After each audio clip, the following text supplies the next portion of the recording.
My question starts, Mr. Moynihan. Your bank's lending fell 14% over the last year.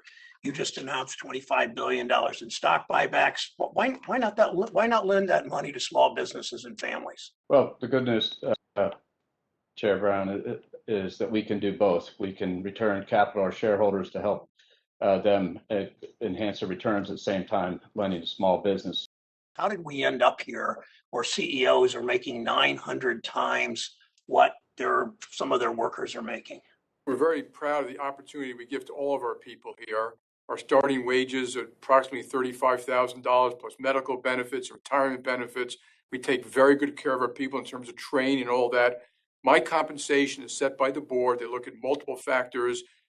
Sometimes, rather than defending this principle of capitalism, some of you have embraced so-called stakeholder capitalism, which really is something different than true capitalism. And I would just ask you to reconsider this, because stakeholder capitalism is meant to diminish the importance of a company's obligation to shareholders relative to other stakeholders. And I think that's a contradiction of a fundamental aspect of capitalism. While you automatically and at no cost got complete protection from overdraft fees at the Federal Reserve, could you please raise your hand if you gave the same automatic protection to your customers and automatically waived all of their overdraft fees? Okay, I'm not seeing anyone raise a hand, and that's because none of you gave the same help to your customers that the bank regulators extended to you. So let me start with you, Mr. Diamond. You are the star of the overdraft show. Your bank, JP Morgan, collects more than 7 times as much money in overdraft fees per account than your competitors.